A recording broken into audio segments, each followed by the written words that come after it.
Avengers Doomsday is right around the corner, so I've decided to journey, rank, and review my Marvel rewatch. And if you thought you saw me glazing Spider-Man 1, then you are not ready for Spider-Man 2. I almost feel like I'm reviewing this movie too early, like it's way too soon for me to find a movie this good in my marathon. Spider-Man 2 is a real character study into how being Spider-Man is essentially ruining Peter's life.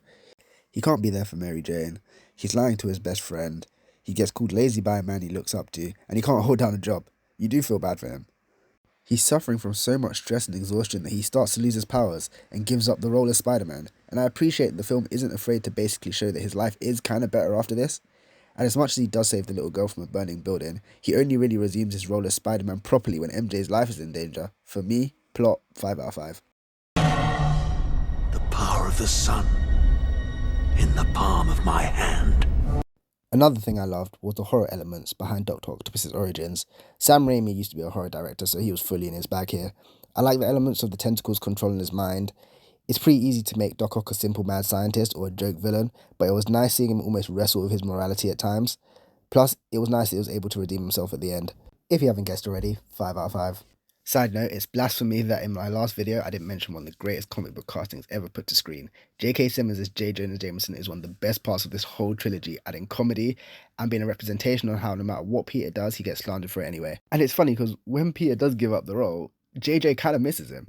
Speaking of that arc, the Spider-Man No More arc was done really well, and it's always a nice touch when scenes reference the original comics with frames like this. Comic book accuracy for me, Spider-Man. 5 out of 5. No more. For me, this is the Spider-Man film. It takes everything that was great about the first film and improves on it. And the train scene is honestly one of the greatest scenes in the genre. I just feel so good after watching it, and honestly I could watch it over and over again. Even the tease for the next movie with Harry finding out Peter's identity didn't feel too heavy-handed, and it made sense. It was a natural progression for the characters. Rewatchability, 5 out of 5. So, as you can guess, my final score for this film is a perfect 5 out of 5. But I do want to leave you guys with a question. Do you think that Aunt May knows that Peter is Spider-Man? I never picked up on it too much as a kid, but this scene kind of makes me think otherwise. But comment down below if you think this is the case, or I could just be talking nonsense. Who knows? He wonders where he's gone. He needs him.